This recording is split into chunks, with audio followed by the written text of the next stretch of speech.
Hi friends, అందరికీ కూడా నమస్కారం. నేను లక్ష్మీకాంత, మైత్రేయ బుద్ధ స్పిరిచువల్ యూనివర్సిటీకి స్వాగతం, సుస్వాగతం. ఈరోజు ఇంకొకటి టాపిక్ చాలా అద్భుతంగా ఉంటుందన్నమాట. ఒక అతను చాలా డీప్గా చెప్పడం జరిగింది దీంట్లో, ఈ బుక్ ద్వారా అనమాట. మనం ఎలా బతికాము, మీనింగ్ఫుల్గా బతికామా లేదా, ఎలా జీవిస్తున్నాం అనేది ఈ బుక్ ద్వారా తెలుసుకోవడం జరుగుతుందన్నమాట. ఈ బుక్ చాలా బాగుంటుంది. 100 పాయింట్స్ ఆయన డిస్కస్ చేశారు దీంట్లో. మనం ఏంటంటే ఆ బుక్ పేరు చెప్పేస్తాను వెంటనే. Who will cry when you die. నువ్వు చనిపోయినప్పుడు నిజంగా నీ కోసం ఏడ్చేవాళ్ళు ఉండేలాగా నువ్వు అలాంటి పనులు చేయగలగాలి, నిన్ను అలా గుర్తుపెట్టుకోవాలి భూమిపైన అనేది ఇక్కడ 100 పాయింట్లు ఆయన డిస్కస్ చేయడం జరుగుతుంది అనమాట. చాలా అద్భుతంగా ఉంటుంది. దీంట్లో మనం ఒక టాపిక్ గురించి డిస్కస్ చేద్దాము క్షుణ్ణంగా అనమాట, కొంచెం క్లియర్గా. జీవితం చిన్నది కానీ మనం వృధా చేస్తూ ఉన్నాం అన్నమాట. మనకి దీంట్లో ఏం చెప్పచ్చు అంటే, మనకి ఇంకా చాలా టైం ఉంది అనిపిస్తుందా, అబ్బా రేపు చేద్దాంలే, ఎల్లుండి చేద్దాంలే, ఇప్పుడు అలాగా, ఇది టైం కాదు, ఈరోజు ఈ వారం, ఇప్పుడు మంచి రోజు కాదు, అమావాస్య, ఇలాంటివన్నీ మనం పోస్ట్పోన్ చేసుకుంటూ ఉంటాం అనమాట.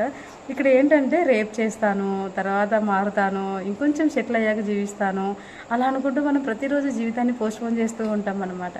కానీ నిజం ఏంటంటే ప్రతిరోజు మన జీవితంలో ఒక రోజు తగ్గిపోతుంది అనేది గమనించాలన్నమాట. మనిషికి ఎంత 100 ఇయర్స్ అంటే మనం ఎంతవరకు జీవిస్తామనేది మనకు కూడా తెలియదు. ఆ టైం వచ్చినప్పుడు మనం వెళ్ళిపోక తప్పదు. కానీ ఆ డేస్ లోపల నువ్వు ఎప్పుడైతే పోస్ట్పోన్ చేస్తూ ఉంటావో ఆ డేస్లో నువ్వు ఒక్కొక్క రోజు రేపు పోస్ట్పోన్ చేసేటప్పటికి ఒక్కొక్క రోజు నీ ఇయర్స్లలో తగ్గిపోతూ ఉంటుంది అనమాట. అది ఇక్కడ డిస్కస్ చేశారు ఆయన అద్భుతంగా కదా. మనం ఎప్పుడు పోస్ట్పోన్ చేసినప్పుడు ఈ పాయింట్ గుర్తుపెట్టుకున్నాం అనుకోండి, వెంటనే పనులు స్టార్ట్ చేస్తామనేసి నాకు అనిపించింది అనమాట. చాలా బాగుంది కదా. ఇక్కడ ఏంటంటే రేపు చేస్తాను, నేను తర్వాత మారుతాను, జీవితంలో మళ్ళీ సెటిల్ అయిపోతాను అనుకోకుండా మంచిగా హ్యాపీగా ఇలా చేద్దాం. పోస్ట్పోన్ చేయకోకుండా మంచిగా హ్యాపీగా ఇలా ఉందాము. కానీ నిజం ఏంటంటే ప్రతిరోజు మన జీవితంలో ఒక రోజు తగ్గిపోతుంది. మనకు తెలియకుండానే మన లైఫ్ స్లోగా ముగుస్తూ ఉంటుందన్నమాట. ఒక్కొక్క రోజు తగ్గిపోతూ ఉంటుంది కదా. ఇక్కడ ఏంటంటే మనకి టైం ఉందని అనిపిస్తుంది, కానీ మనం ఉపయోగించని ప్రతిరోజు మళ్ళీ తిరిగి రాదు కదా అనేది ఆ పాయింట్ డిస్కస్ చేశారనమాట. మనం నిన్న చేశాము ఏదో ఒక డే అంతా ఏదో పనుల వల్ల, సరే రేపు చేద్దాంలే అనుకున్న రోజులు నీ లైఫ్లో ఎన్నో ఉన్నాయో ఒకసారి గుర్తు చేసుకోండి ప్రతి ఒక్కరు. అలా మనం గుర్తు చేసుకోమని చెప్తున్నారనమాట.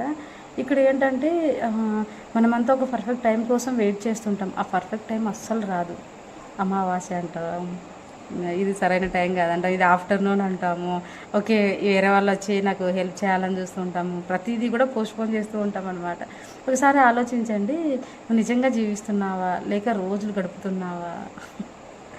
చివరికి మనకి రిగ్రెట్ అయ్యేది మనం చేసిన తప్పులు కాదు, మనం చేయాల్సిన పని చేయకపోవడమే అనమాట.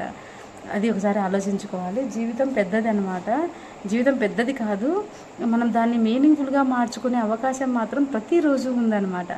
అందుకే రేపు కాదు ఇప్పుడే జీవించడం స్టార్ట్ చెయ్యి అని చెప్తారనమాట దీంట్లో, ఈ బుక్లో. ఇంకోసారి చెప్తున్నాను, ఆ బుక్ పేరు who will cry when you die అనమాట.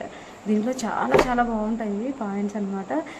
ఎప్పుడైతే పోస్ట్ పోన్ చేయడం స్టార్ట్ చేస్తామో ఒక రోజు తగ్గిపోయినట్టుగా అనేది మనం గుర్తుపెట్టుకోవాలి. ఎప్పుడైనా మీకు పోస్ట్ పోన్ చేయాలనిపించిందా మీ జీవితంలో, ఈ బుక్ పేరు నేను చెప్పిన టాపిక్ గురించి గుర్తుపెట్టుకోండి.